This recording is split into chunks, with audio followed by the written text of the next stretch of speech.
Welcome to the Fair Trade Nation Lecture 2021. I am Charles Sim, Chair of the Scottish Fair Trade Forum. Before we begin, some details of how this evening will operate. It will be transmitted as a webinar. This is similar to Zoom and Teams meeting. We will be recording tonight's lecture. However, there is no need to worry about the dreaded mute button, as it will not be in use tonight. Asking a question is done through the Q&A button, and this can be found at the bottom of your screen. However, it may be at the top on some tablets. Immediately after the lecture, I will pass control of the meeting to one of our vice chairs, Rachel Ferry, to host the Q&A session. Please post questions at any time you like during the evening. There is no need to wait for the lecture to finish. This evening, we are really pleased to have with us Sir Geoff Palmer, OBE, a Professor Emeritus in the School of Life Sciences at Heriot-Watt University in Edinburgh, Scotland, and a human rights activist. I had prepared a short introduction for this evening. However, after seeing and listening to Sir Geoff on last night's repeat of the Antiques Roadshow, where not only were his human rights interests illustrated, there was a direct link to one of his passions in life, Robert Burns.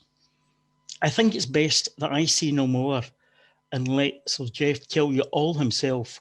So without further ado, over to you, Sir Geoff. Well, thank you very much for that kind introduction. And, you know, the Fair Trade Forum, I know of it because I was asked to be involved some years ago, and I accepted gladly. I think when we talk about trade, and especially trade relating to Black people, then immediately we think of the slave trade. And of course, it has now become synonymous with slavery. You know, this is a chattel slavery in the Caribbean. And people, if they talk about slavery, they just say the slave trade. But the slave trade was a part of that slavery. And I will talk about that in a minute. But just to introduce myself, I was born in Jamaica a long time ago, in 1940. I might as well tell you how old I am. 1940, and I was born in a parish in Jamaica called Monroe College. This is the Scottish Monroe. It was, and I was surprised when I saw it on my birth certificate. You know, Monroe College district. And my since then, I've done some research on my family and my mother's family. My mother's surname is Lamond, and she spells it with an R, Larmond. And my other cousins and are Moats, Moatt, and my other cousins are Gladstone Wood, and there are other. What I'm getting at is Scottish surnames in my family, which I never thought meant anything until, you know, I started to do some research on the connections, historical connections between Scotland and especially Jamaica. Now, in terms of further links, just to set the scene that since we started to do that work, and we've got to remember that Jamaicans, Black Jamaicans are Africans. You know, we're all African descent. And I myself did my DNA not long ago. And, you know, my wife brought in the results. And, you know, she hails from Aberdeen and has that Aberdeen sense of humor. And she brought in my DNA results not long ago. And I said, what are the results? And she read them out. You are, 20% Cameroon, 80% Nigerian, and she got to 97%. So 97% African. And I said, what's the remaining 3%? And she said, do you really want to hear it? And I said, yes. And she said, you're 3% Viking from Shetland. So most Jamaicans have a mixture of some sort. And a lot of that mixture, a significant amount of it really are Scottish genes. And therefore it's not about just surnames, about over 60% of the names in the Jamaica telephone directory, over 60% of the names in the Jamaica telephone directory are Scottish in terms of surnames. So we have more Campbells in the Jamaica telephone directory per acre than there are in Scotland, much more. And therefore, this is a link that we cannot change. When we talk of history, we cannot change the past, but we can change the consequences of the past for the better. And I think your fair trade is one such change where you are working hard to change one of the consequences of the past. And that consequence is in terms of ensuring that people are paid properly for their work, and especially in terms of producing food, which is important to sustain our lives and also to give us pleasure. And I really congratulate you, all the people involved, because what you're doing is changing one of the consequences of the past. And that consequence is where people were treated unjustly.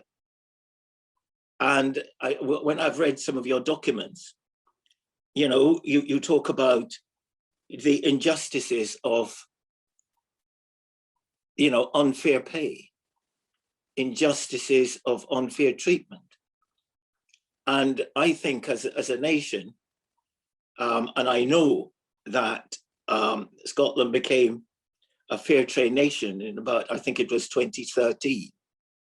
And of course, many people were involved, many organizations were involved, the Scottish Parliament, and also the government.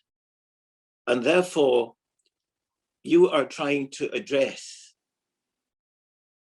the injustice or an injustice of the past. Now, when we talk about the slave trade, if we go back to that, so your efforts are in marked contrast to what we describe as the slave trade. And how was Scotland involved in the slave trade? Now, if we look at the map of Scotland and we look at all the cities and large towns, there isn't a large city in Scotland that is not associated with the slave trade or slavery. In fact, about 30% of the slave plantations in Jamaica were owned by Scots. And of course, the other islands as well had significant Scottish input. Even Guyana, which was on the mainland, a lot of the names in Guyana are really Highland names in terms of names of places. So what we have is this link, which is, as I said, it can't be changed. So we must try and deal with it the best way we can. And believe you me, the Prime Minister of Jamaica has written to me. In fact, the Jamaica government made me the first consul in Scotland.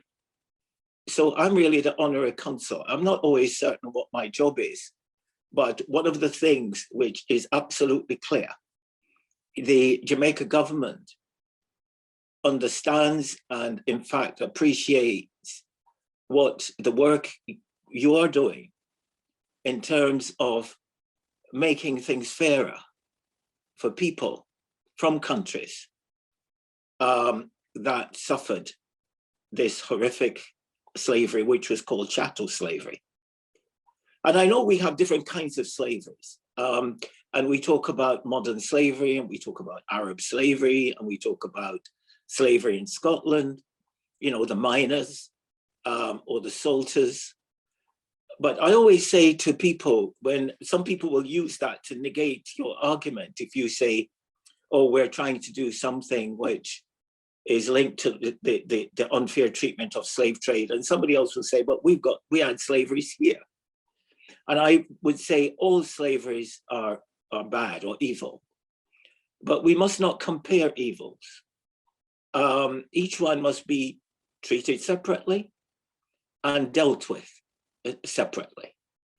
And for example, you know, we should define them, and you know, you don't want to get into a long argument, but the point is that chattel slavery, you know, the one we had in the Caribbean, which had to be abolished.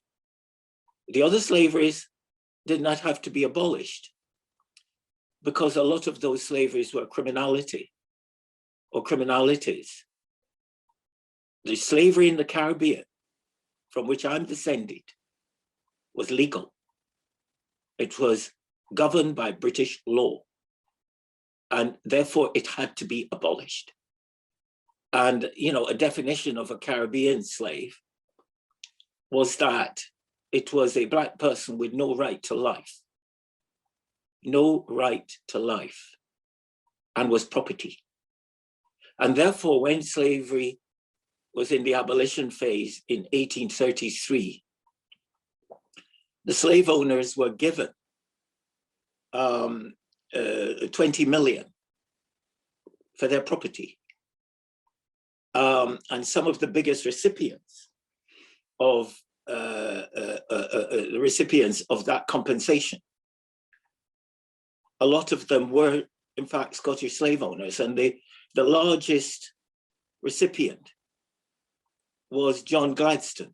This is the father of the famous Prime Minister, William Gladstone, who was in fact MP for Midlothian, in the Midlothian area.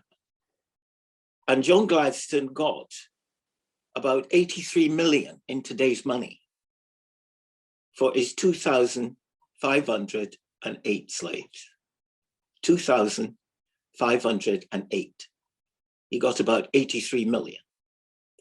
And others, for example, if we look at say Glasgow, and we look at the benefits, one of the most significant is the Gallery of Modern Art, GOMA.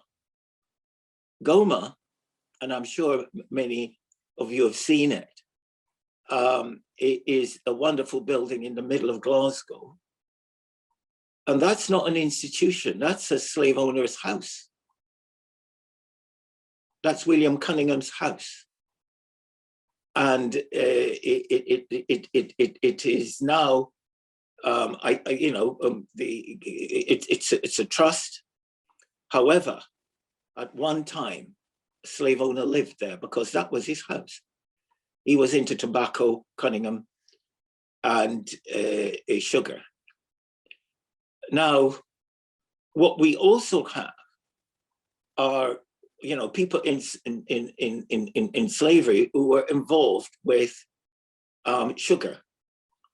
And if you saw the Antique Roadshow, what I was talking about was Caribbean sugar and how it was consumed out of these exquisite silver containers. So people who were making those silver containers and were using them were more concerned about the craftsmanship of the silver than the sugar where people were being, in fact, beaten to death to make that sugar. And therefore, our, when we look back, one would say, okay, they weren't as wise as us. That isn't true. The fact is that a lot of what we do, the culture which we have, come from them, and therefore what it was, when you look at the literature, the slavery literature, what it says is this was necessary. And this is and that it was not only necessary, it was necessary because we need the sugar, we need the coffee, and therefore, because we needed the coffee, the sugar, and I will come to tea in a minute, and cocoa, but we needed the sugar and the coffee. One, for economic reasons, because it was making the country a lot of money, but two, because it was become part of our culture. Coffee gave us our coffee breaks. It is used to divide up our day like a clock, And when I come to talk about tea, it was also used to also structure our day, tea break. So within our culture, we've got embedded using products produced by people under extremely terrible conditions. And just like we use the silver, we use these products to structure our day. And nobody said, well, I can't do that because it's a terrible thing. Nobody really thought of it. And it's wonderful now, many years later, that people are working to say, we have a legacy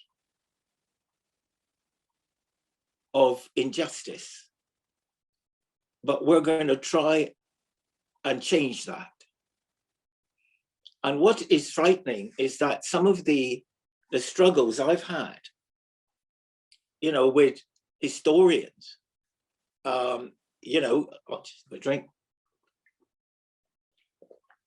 The trouble I've had with some historians is that they are looking at the history of the past and they're making excuses. And, and I say to them, the Scottish people don't want anybody to make excuses for them. They want to know the history as it is.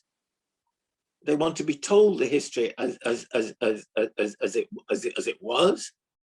And the fact is that when I've given lectures all over Scotland, the consistent response has been, why hasn't anybody told us this before?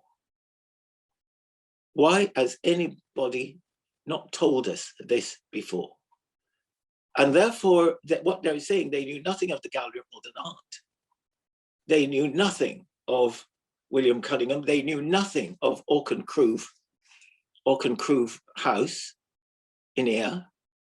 And it's interesting that, Auchencruive House is very significant in terms of its history because it was owned by the Oswalds, Richard and Mary Oswald. And Richard Oswald was in Jamaica dealing with the grants of Speyside. And the Oswald and Grant set up a scheme to transport slaves from Sierra Leone, from a place called Barnes Island. And they used it like a slave supermarket, Oswald and Grant. And of course, the Grants are still in Speyside. They had a plantation in Jamaica called Money Musk.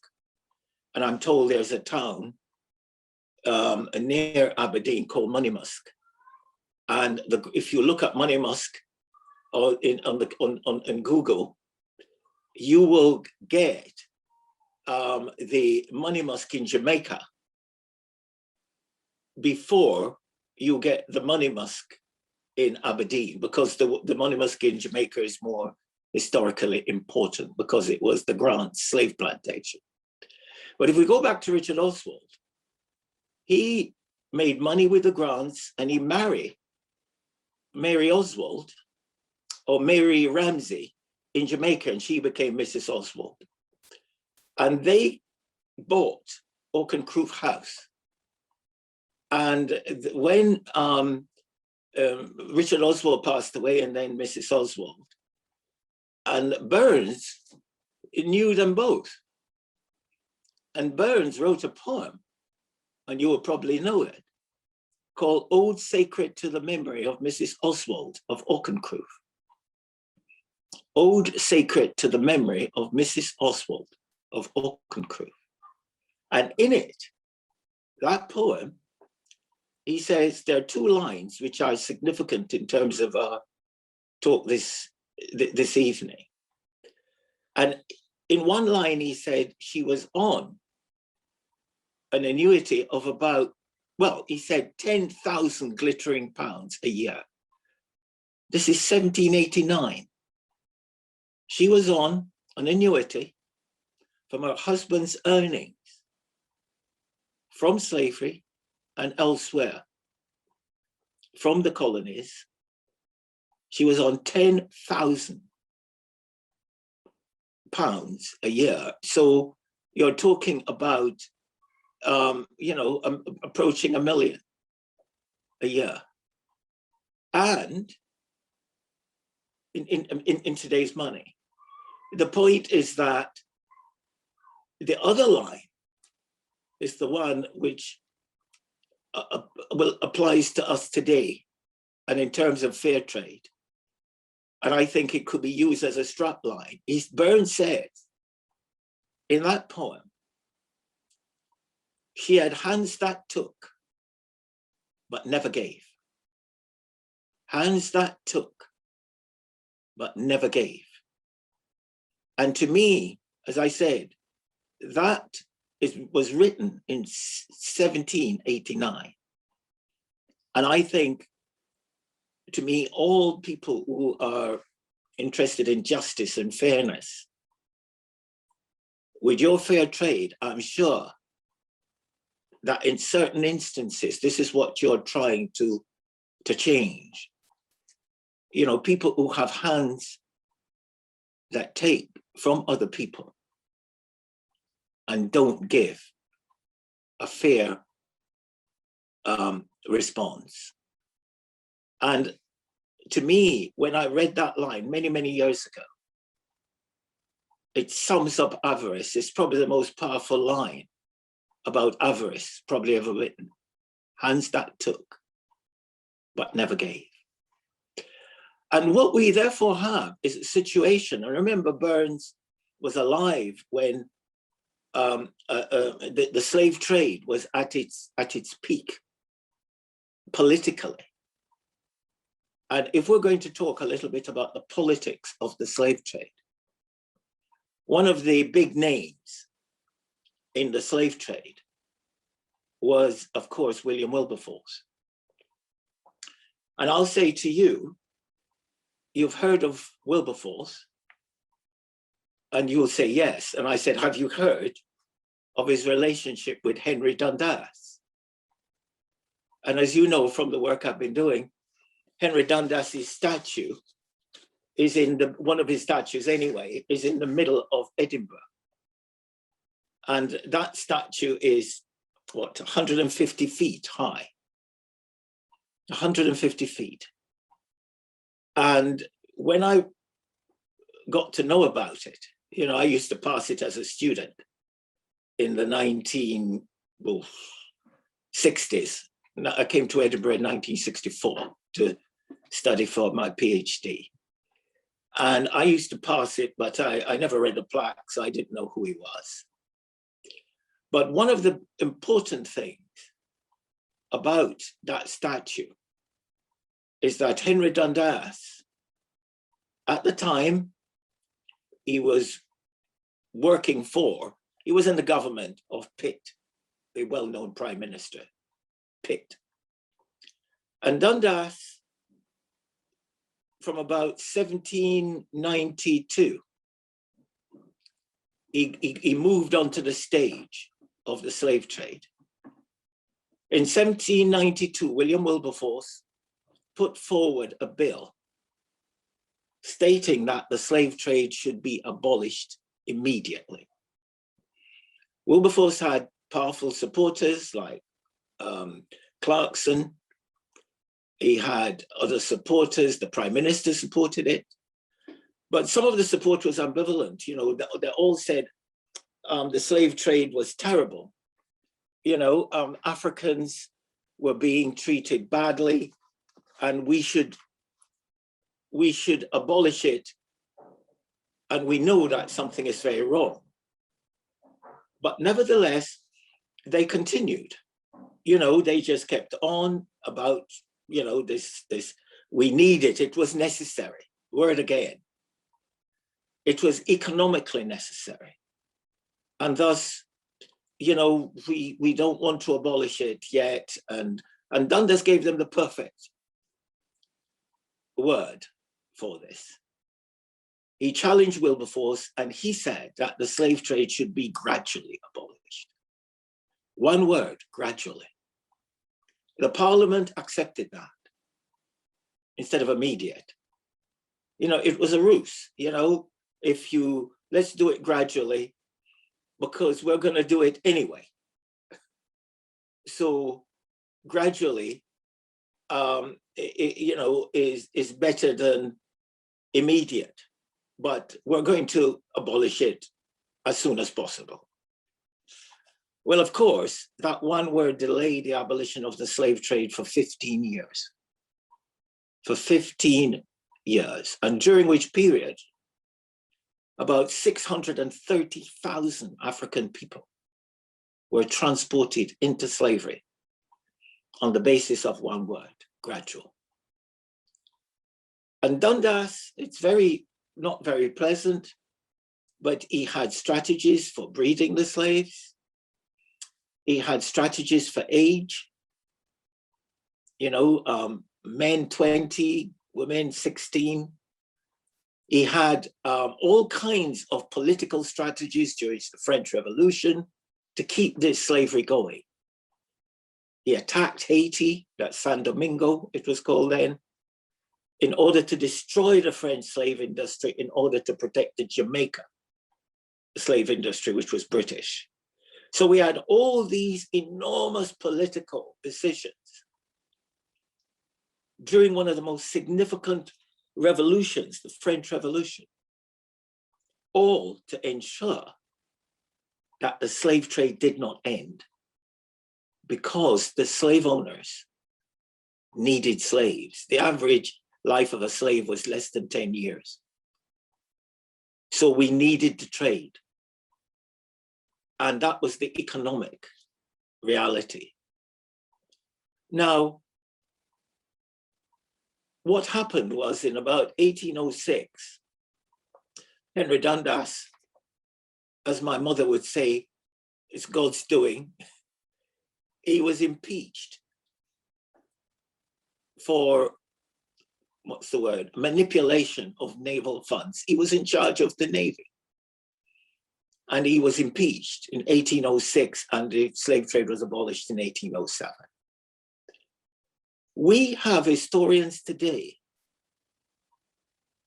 defending Dundas, saying, you know, what could we do? We needed the money. What could we do? It was the French Revolution. And even to defend that position, some historians are now comparing him with Wilberforce to say, in another way, he was an abolitionist because he was gradual abolition. Of course, you may have also heard that because of the lobbying, which people like myself and other people have been doing, Edinburgh Council had they set up a committee to look at the slave trade, to look at Henry Dundas and his role in it. And that committee lasted 3 years until the death of George Floyd. And the council closed the committee, saying we were getting nowhere.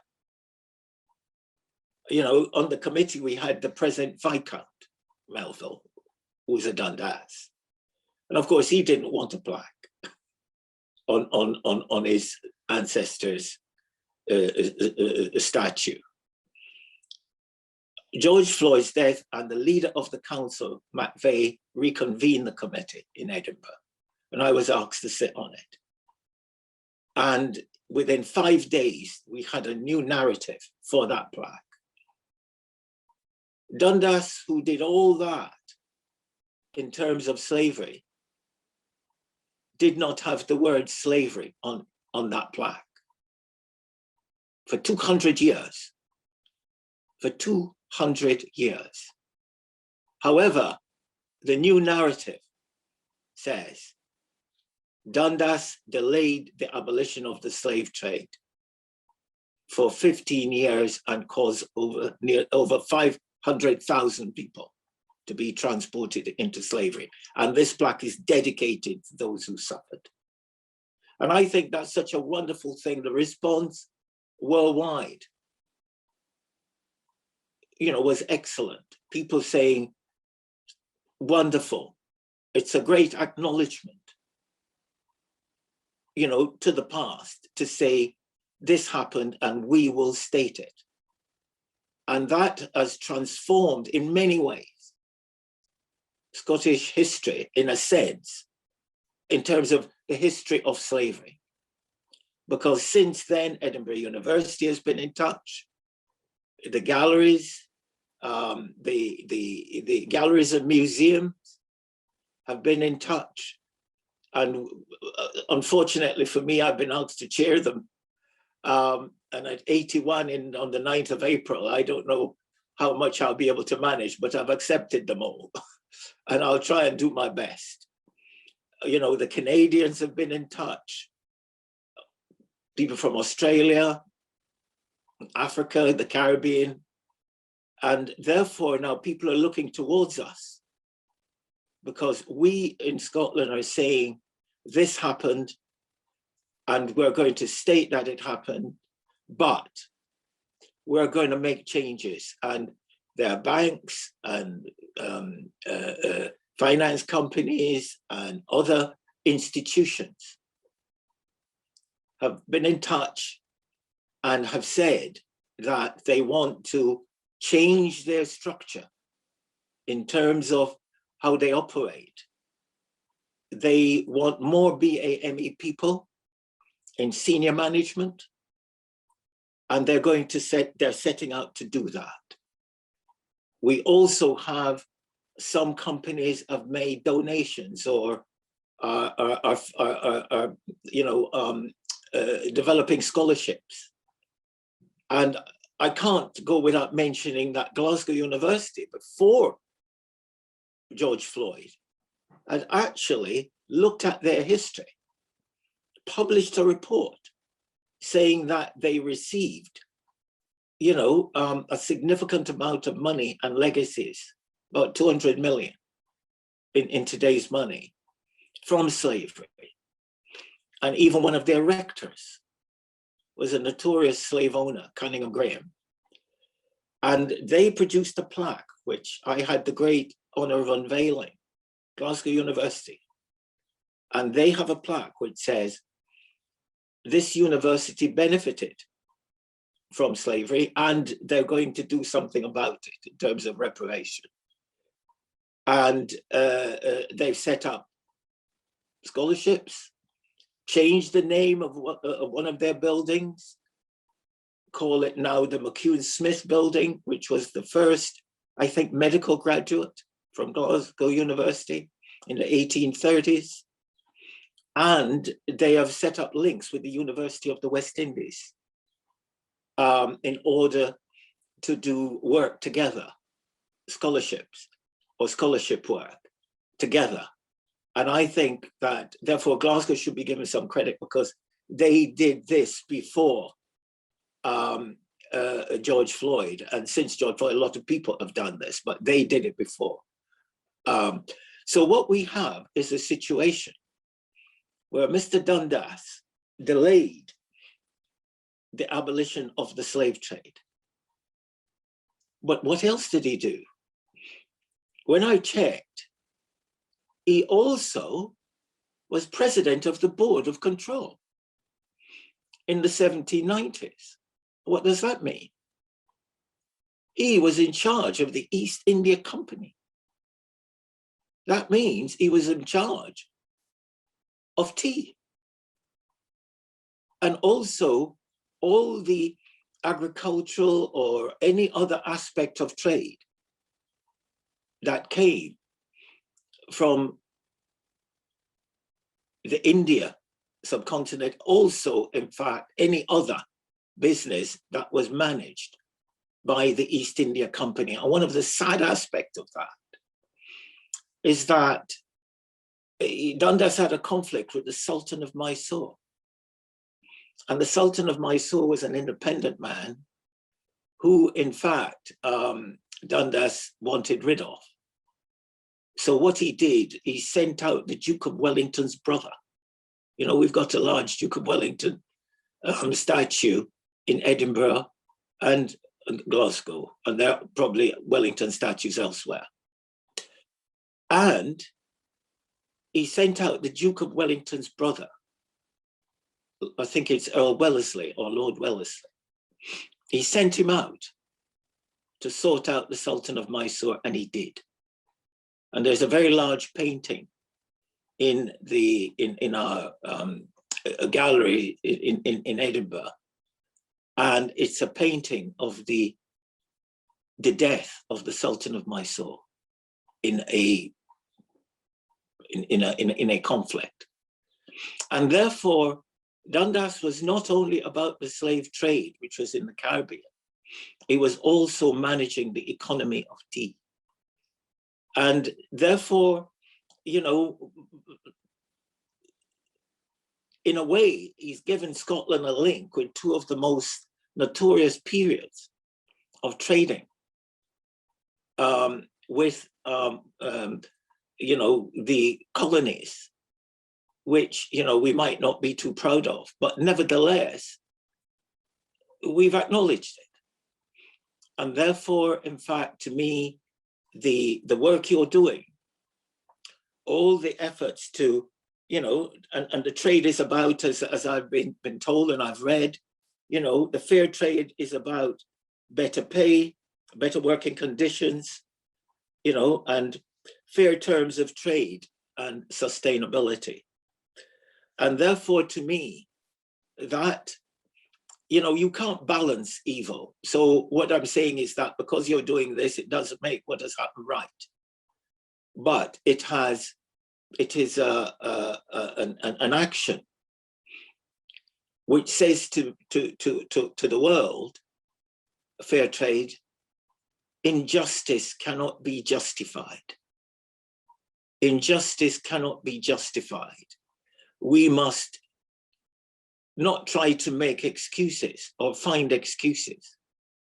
What we must try and do is to do something practical, something that will bring the poor people from these countries who are using their land, to bring them to the table and to give them a voice and to ensure that they will get a fair price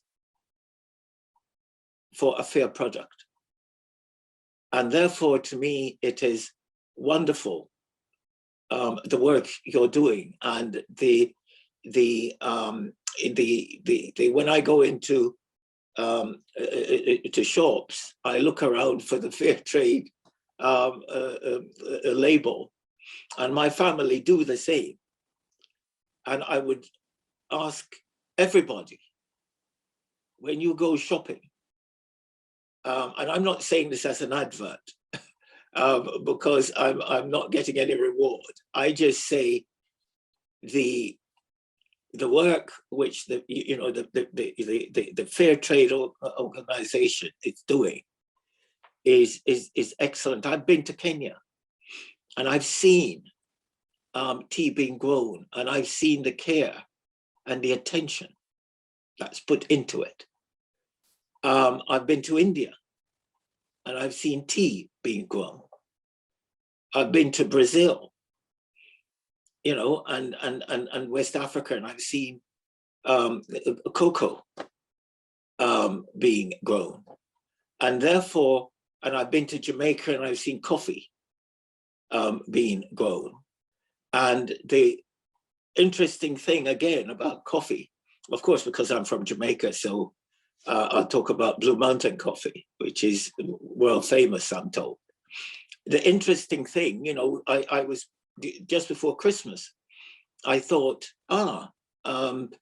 Mavis House, or, you know, and there is I was driving past it, you know, in Midlothian. It's called Mavis Bank House, Mavis Bank House.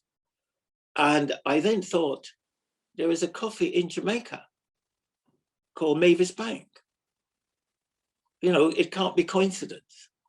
And when I checked, which is frightening, I checked, and Sir John Clarke's estate is just down the road from where I live in Pennycook.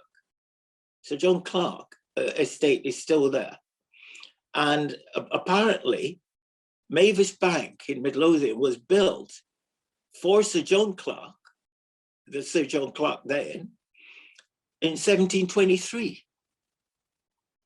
And that Mavis Bank, which was built in 1723, the slave plantation in Jamaica that was called Mavis Bank, was called Mavis Bank after the Mavis Bank House in Midlothian. And the company now is Jamaican owned.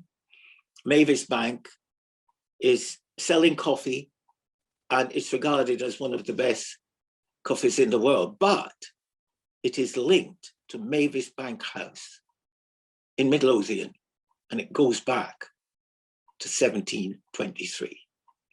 So we have that kind of history around us.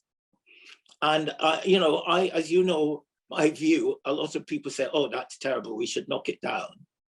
But as you know, my view is we should not remove statues, we shouldn't take down anything which is part of our history. You know, if you remove the evidence, you remove the deed. And had we taken down Henry Dundas' statue 50 years ago, we would know nothing about his link to slavery and his link to the East India Company. And therefore, we mustn't remove our history. And therefore, the work I'm doing now with the Scottish the legacy in terms of slavery, my view has not changed.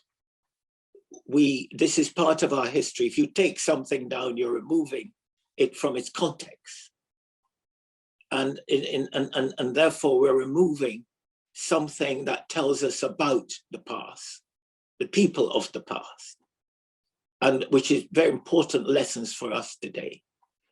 And just finally, to me, the work you're doing with fair trade is, to me, I'd like to sum it up, if I can. You know, we are one humanity. We're different, but the same. We're one humanity, different but the same. And all the historians, the propaganda, like David Hume, who said, you know, Negroes are inferior to whites. And we're stuck with that. It is that statement that killed Floyd. It is that statement that ensures that, you know, people feel Black people are inferior, so, you know, it's okay. We can treat them badly. It isn't true. There's no evidence that anybody is inferior to anybody else. These are statements made by people. And therefore, we must remove them. And probably the only way we can remove them is through education. Education. And I will end with a lovely little story that I've experienced various things in my life. I remember I was at an interview once with a very famous politician, and in 1964, that's why I came to Scotland, because he turned me down. And he was sitting on the panel, and when I came in, he said I should go back to where I come from and grow bananas. And I did point out it was difficult to grow bananas in Haringey, where I lived in London at the time. The point is that we can change that. That's just a man making up a tale. And this story, which I will end with now, shows you the power of education. I passed two little boys in Pennycook a few years ago. And as I passed, the younger of the two, the eldest was about 10, and the younger one may have been about 7 or 8. And as I walked by, the younger one said, "Look, there's an N-word man." And the elder boy slapped him on the back and said, "It's rude to point. It's rude to point." And what the story is saying, the boys were taught not to point at an adult. And they accorded me that respect. But they were not taught to call me the N-word man. And therefore, education can solve that. And, the various prejudices we've had, and which has caused all this awful things in America, and all that silly report, which has just come out from London, talking about there is no such thing as institutional racism. To me, the general public have become much more knowledgeable about this history, and they're making changes. And therefore, with what you do, you have actually given some attention to that Robert Burns line. And what you're saying is that we have hands that will give fairly and not take unfairly. Thank you.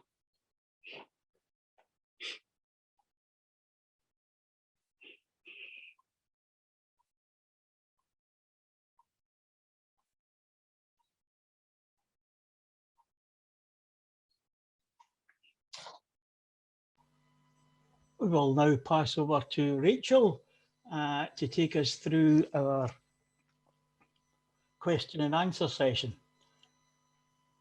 Rachel.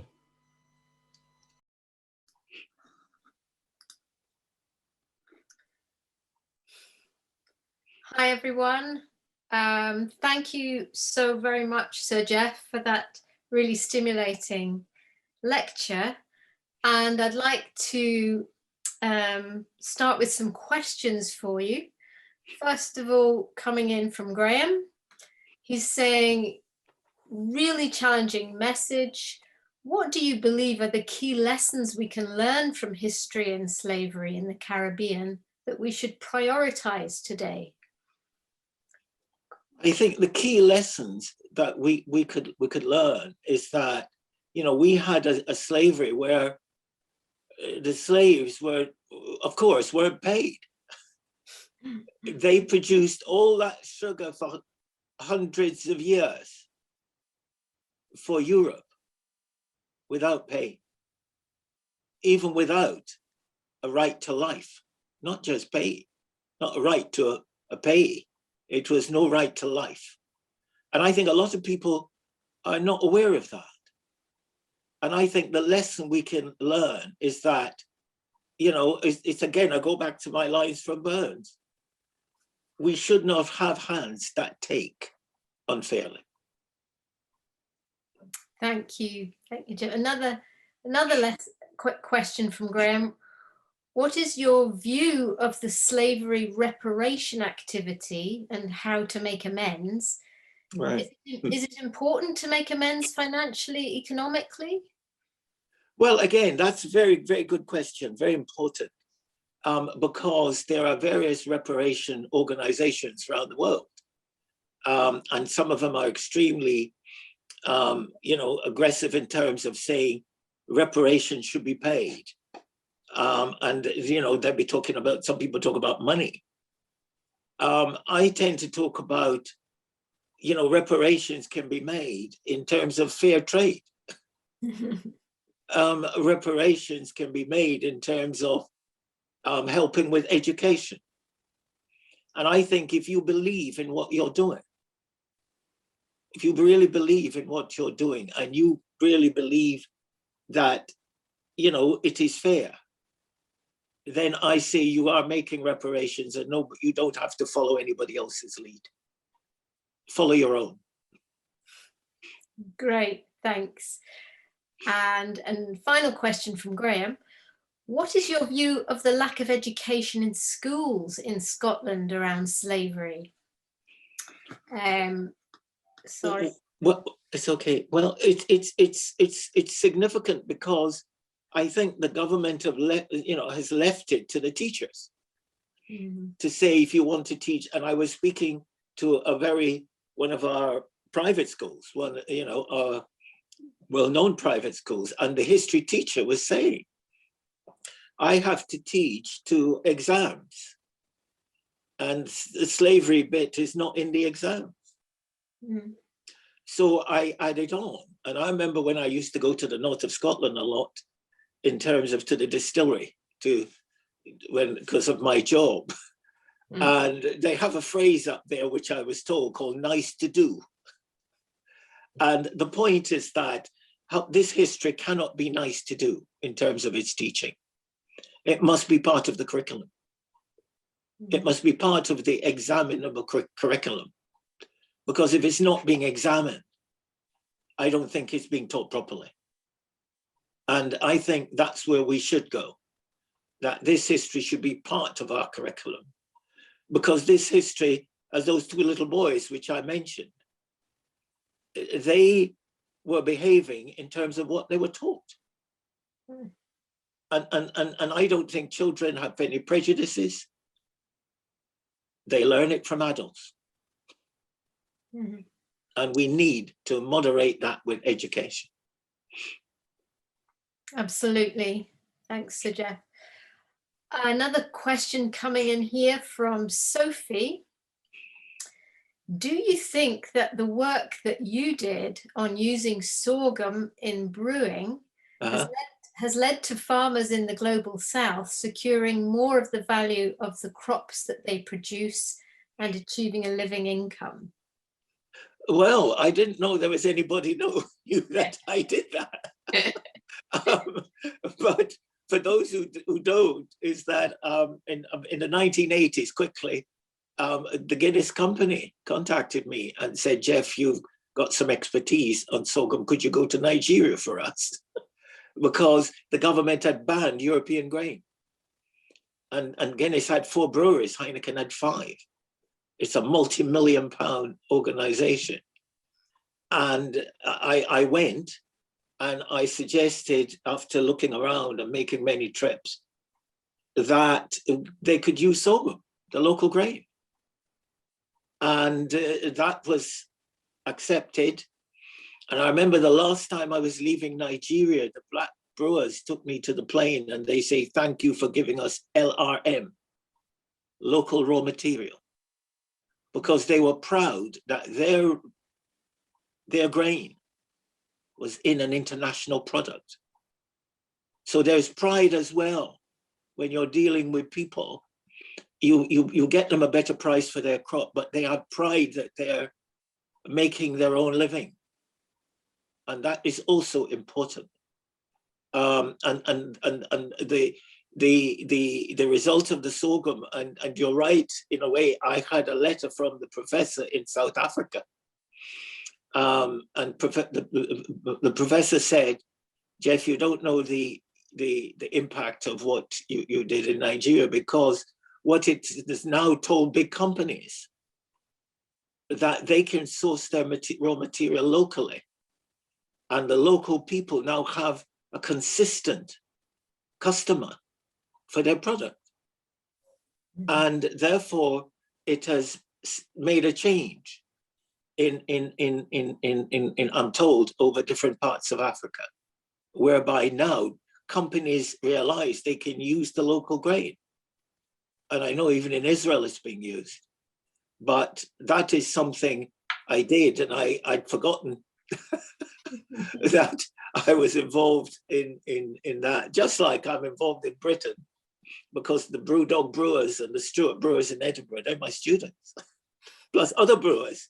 But I tend now to focus on fair trade this evening. Oh, thank you very much for that. Now, an interesting question here from Bev.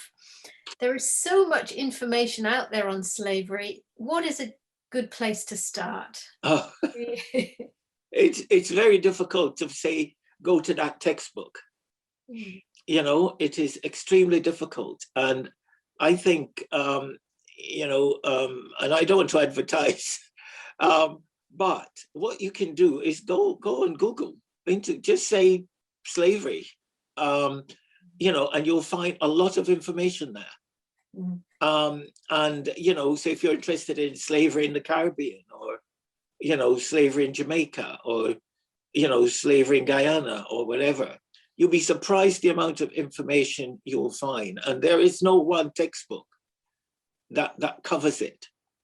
But there is you know, recently, about with the Edinburgh thing and Glasgow University, there are lots of information there in terms of the slavery. And, you know, you've got British slavery, which is different from the French slavery, even though they were the same in the Caribbean. And American slavery is slightly different. But your question is a good one. There is no particular textbook. There are people like Ian White or Devine or other people have written books. But one has to be very careful, because Devine has written a book called The Scottish Nation, and he's left Dundas out and slavery. So you have to be very careful what you read, because historians have agendas. And as I say, these agendas the Scottish people don't want. Absolutely. Thank you. Yeah. Another question come in here from Jan. She says, I too have seen the benefits of fair trade on the farmers and growers, but if we had abolished slavery, all tea, coffee, sugar and cocoa should surely be fairly traded now in the 21st century. When do you think that will actually happen? Is it still too gradual? Well, that's a very, very good question, and well put in that sense. Is that, you know, we live in a world where, sadly, you know, fair trade wouldn't have started if individuals didn't think it was possible. And they probably had many disappointments at the beginning. They had many knockbacks. But the thing about human beings, why things work, is that people have made up their minds that this is going to happen, and they keep on at it. And I think that if you've got a cause, there is a statement, you know, where somebody said, you know, as long as you've got a voice, you can protest. You may be too poor to be robbed, but you're not too poor to speak or to act. And therefore, if you think something is right, work with people who are like-minded, and it will change. We have, for example, in the world, you know, we talk about human rights now, and that's only since probably 1940. You know, can you imagine the world, which goes back to 2,000 years and the apostles, and it took us only till 1940 to say all human beings have got rights. So, you know, what you're doing, and it can be done. You just need to work with other like-minded people. And it's the drip, drip, drip, drip, drip effect, and we will get there. Great answer, thank you. A question from Liz. Is there anything you would recommend the Scottish Fair Trade Forum should or could be campaigning for? The statue plaque redesign is a powerful tool. Is there anything else you would recommend that we could campaign specifically for? Well, I think, you know, it's obvious, of course, it's marketing, which I'm not an expert on, but I think that where you've had successes and where you've made significant differences, then I think you should tell people. You should, you know, when I do something on TV, I can tell you, like the Antique Roadshow, which finished. And when I go into the local supermarket, all the ladies on the counters and the guys, they've seen it, and they actually respond. So the public is very much aware of what you do if in fact it gets some sort of exposure. So I'm not a media expert or whatever, but I think that you probably don't say enough on the media of what you do and what it means. And I think if you had somebody to do that, just like the Antique Roadshow program, then people will say, I didn't know that. And I think you'll start getting even more responses, more positive response, because the public looks at the media, especially television, and they respond significantly. It's so much so that the lady in my local supermarket gave me a diary because she was concerned I was going to miss my appointments because I can't find things on the shelves. So she gave me a diary. Now, that's how the public reacts to something they didn't know. And, you know, the more of that you do, the better it will be. Excellent, thank you. Right, another question coming in now from Ross. Thank you very much for your incredibly insightful lecture, Sir Geoff. Are you aware of any public institutions that have specifically factored into their reparations commitments to protecting against slavery, including chattel slavery, in their ongoing procurement practices? Do you see this having a role moving forward? Well, you know, there are some institutions who I know, I don't, as I say, I'm not an expert on this, but certain people may have got shares in certain companies, which people feel, some people feel, you know, are unacceptable. And it's difficult. You know, some people, what I said before, some people think good balance is bad. And, you know, and I don't think so.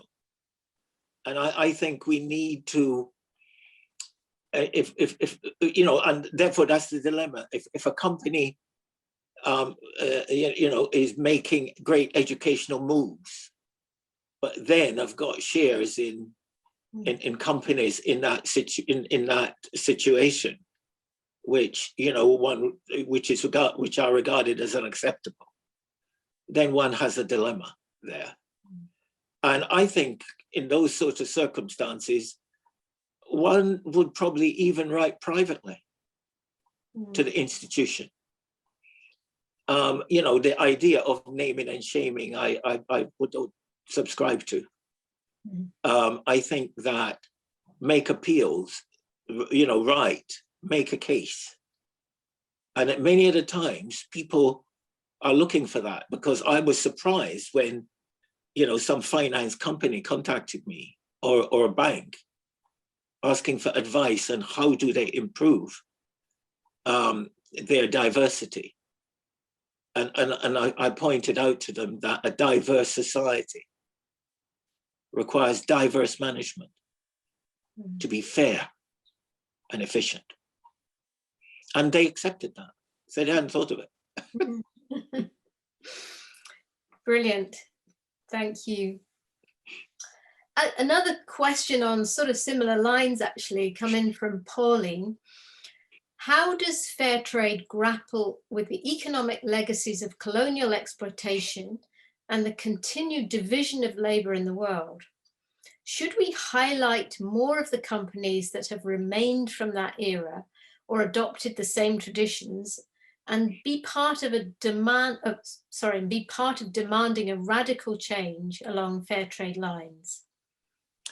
Yeah, this is what I was saying earlier, that, you know, if you believe in something, then you've almost got to fight for it. You're up against the non-fair trade situation, the hands that take and don't give. That's what you're up against. And thus it's finding strategies in order to deal with that kind of opposition. And all they're hoping for is you give up. And as long as you're there, you've not lost. As long as you're there, you've not lost. Yeah, great. Quite a lot more questions coming in. Do you want a break for a drink or anything? No, that's okay. Yeah. I've got a glass of water here. Okay, well, have a chance to drink it. No, I'm fine. Okay, great. Well, here's a question from Falian. A little lengthy, my apologies in advance. No. My question is how to educate professions you work with in a way that is not temporary or trivial. I have sat through so many trainings and meetings that have addressed moments, but not the legacy of slavery and how it impacts our work today, especially in educational spaces. I work in a university and I struggle trying to subtly re-educate my peers and superiors that are allergic to hearing that they are complicit within a legacy of anti-Blackness and refuse to critically analyse structures in order to dismiss the conversation after an event. Right, yes, fully understand. Yeah. I was speaking to a big university today. Yeah. Who said that they are determined to look at this situation and to report on the situation. So therefore, its leadership is that it is not just your colleagues, but it's the leadership of that university that must be challenged. I don't want you to lose your job in the bargain, but the point is that one of the things when you're at meetings, or if the university or the school or the business having a strategy day or whatever, the whole idea of having an equality officer who has no authority, no power, nothing, that to me is a fudge. It's a ruse, and that should be challenged. What you can do is to ask the institution, what are your outcomes on race and equality? And keep asking that. Without an outcome, it's no point having a meeting. You say, what outcomes do this institution hold as important in terms of their contribution to equality and to fair representation? And until those outcomes are set, point out to them it's a waste of time. They might as well admit it, that the institution is institutionally racist. It's as tough as that. Absolutely. Good question. Right, another question come in from Liz here. Could we use the messages of Robert Burns in a different way to educate people about Scotland's links with slavery and the lessons learned? Oh yes, I mean, you know, the fact is that, as somebody said, can I recommend a textbook on this legacy or history? And I said no.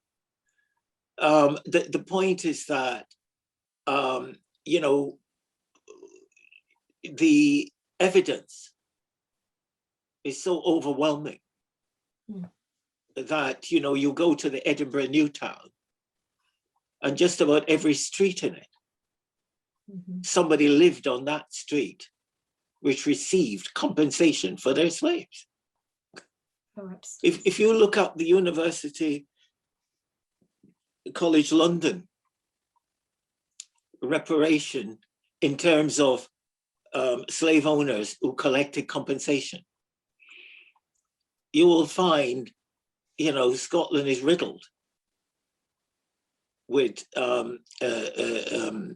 references to people who received compensation for their slaves. And that's on the, you know, you just dial UCL, Slave Compensation Scotland. And the point is that, you know, that is there, but I still have a lot of hope. You know, Robert Burns's approach, you know, hands that and then give. However, fair trade is one approach. It may not seem very significant to some people, but you look at the face of a farmer, as I've done in Kenya, who was growing tea, and he was confident that his product was going somewhere and he knew he was going to be paid. And that's not easy, to grow something in Africa or Jamaica and know that when you finish growing it, somebody's going to buy it and give you a fair price for it. So what we need is to make the fair trade stronger. Give it a stronger voice. Give it, okay, people will call it straight, give it some power. And that power is going to be used for good. And therefore, that's what we want, so that you can negotiate better. You can argue better and get a more consistent response for the people you're trying to help. And I think we work in a system of rules and laws and regulations. And I'm afraid you can't operate without it. And therefore, the stronger you are in that regard. And then people, if they're told you're doing this to help people, then you will get support. Because a lot of people don't understand how free trade operates. Absolutely. And I think you should tell them. Yeah. Great. Well, some more questions coming in. This one from Tor. What other steps, in addition to fair trade, can we campaign for to address the inherent unfairness of global trade? You know, I gave a talk on climate change, of which I'm not an expert. But one of the things I said was, you know, when you think of the colonial period, where crops were being grown, well, forests were being taken down. Natural forests were taken down to grow sugar, coffee, and tea. And that the soil in those areas now are loose, depleted, and dangerous. The point is, if we're going to talk about climate change, we should include that. Include the fact that the water conditions were damaged by hundreds of years of growing these products for our benefit. And I think if you're going to talk to people, you almost have to use that kind of narrative. You're linking history with, in fact, a social situation. And people respond to that kind of argument. And I think if we're going to help, then we have to use that kind of, you know, that kind of narrative, and which the historians and other people and the politicians have is either they're not aware of it or they've decided not to mention it. So there's still a great scope in order to influence people with an argument. Great. Thanks, Sir Geoff. Martin has a question for you now. Do you think more should be done to also highlight the abolitionist movement made up of ordinary people rather than just William Wilberforce? Right. There was a movement not to buy slave sugar, for instance, use power as consumers, just like fair trade. Yes. In fact, I mentioned Wilberforce because I was trying to contrast him with Dundas. But you're absolutely right. There are local people who petitioned. And you know, some women organization refused, you know, to buy sugar. So that is known. And the abolitionists, like Wilberforce, depended on it. It was part of their argument. They don't get mentioned a lot. But the irony is, with those petitions in 1792 and 95, Dundas just ignored them. He had that kind of power. But it was absolutely right that people were petitioning. So what it is saying is that our politicians control the lawmaking. And you know, and it's no point anybody trying to break the law as such, you know, helping somebody abroad if you do. What it is to use the arguments about people petitioning. We did that with South Africa, with apartheid. You know, people boycotted or, you know, refused to buy South African products. People walking in a supermarket looking at labels, I remember it well, and not buying the product. The thing is that, you know, we could still do the same, but that's got to be well organized. It is not something to just say we should do. It doesn't work. So if you think that we need to bring to the attention of our government and the people in general, well, we've got to find a constructive way of doing it. Absolutely. Yeah. Great. We've only got about 7 or 8 minutes left, so I'm just going to whiz through a couple more questions. This is from Una. This is not really a question, but just want to say how interesting the talk was. Thanks so much. I think a lot of the importance of the work Geoff is doing is unearthing these local links. I spend a lot of time walking and playing as a child at Mavis Bank. Right. And so this link is really incredible for me. I grew up close to various monuments of the Dundas family. My son was a young student at Glasgow when they made their statement. He was impressed by that, and I think it opened his eyes so much to the local links.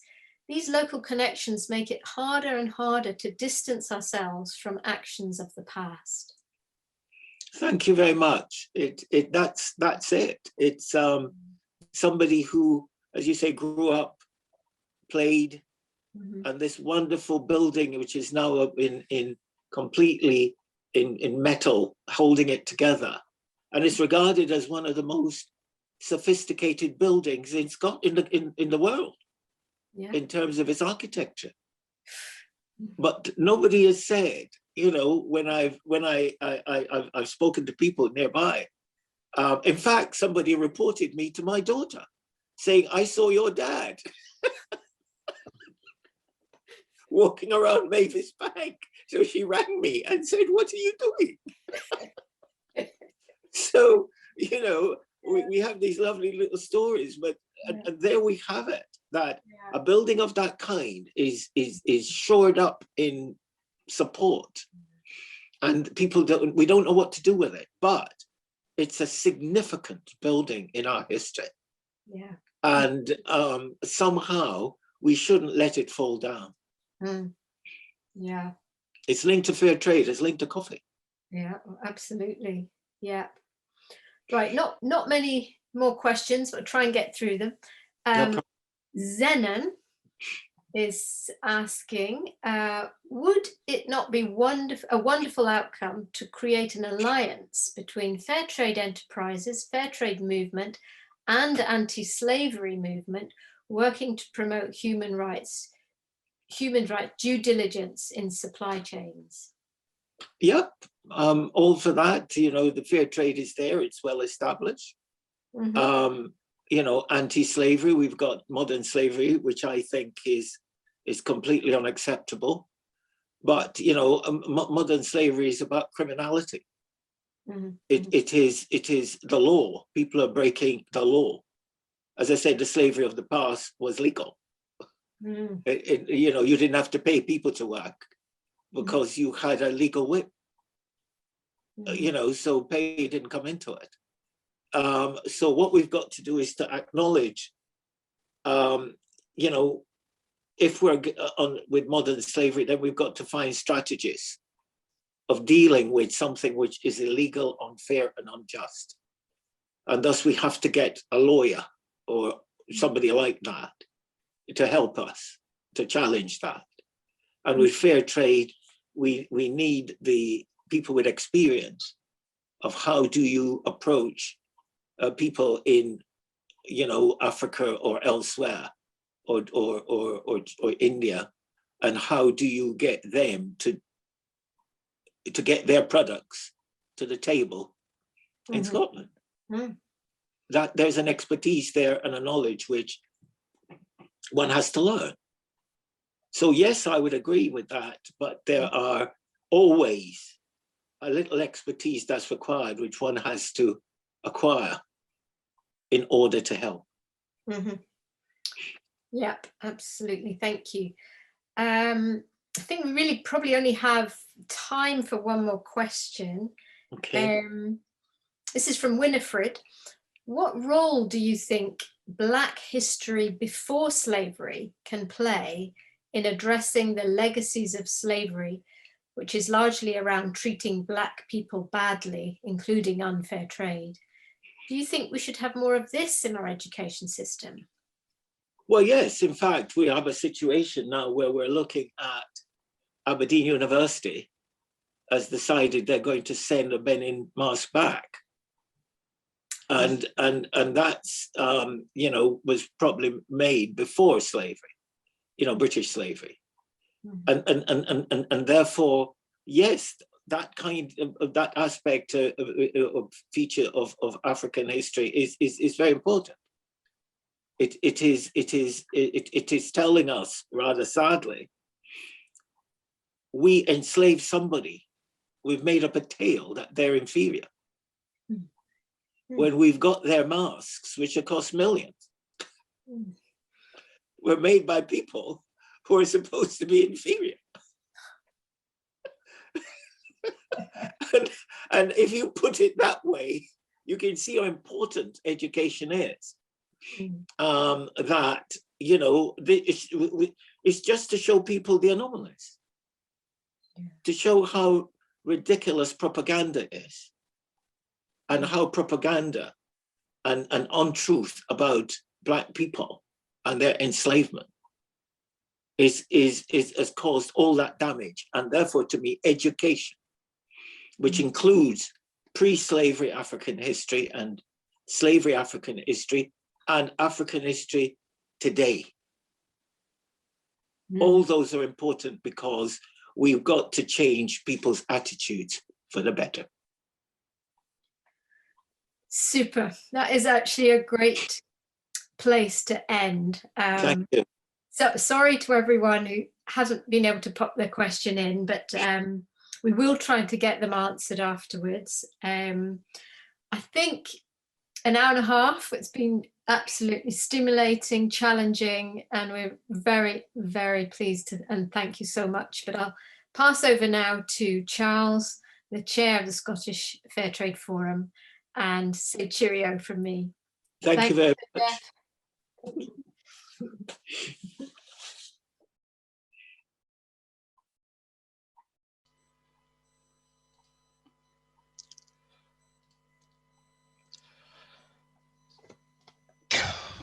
What to say? can I say a huge thank you, Sir Geoff, for delivering so eloquently the 2021 Fair Trade Lecture and answering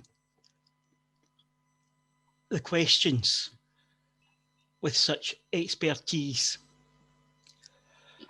Can you let me know when you're back in Kilmarnock? Ladies and gentlemen, Sir Geoff is an ambassador to the Burns Federation. And if you're at the Federation offices, let me know, because I'd like to take you to a church very close to there where one of Burns's poems is set, The Ordination. And also in that church, Frederick Douglass spoke. He was one of the abolitionists, yes, and a sort of mentor to President Obama. So if you let me know, I'd really like to take you there. Now, the fact that I'm a wee fat elder of the kirk, that is the kirk, but I can assure you, you will be made most welcome. Thank you. Greatly appreciated. Right. Ladies and gentlemen, thank you so very much for coming along this evening.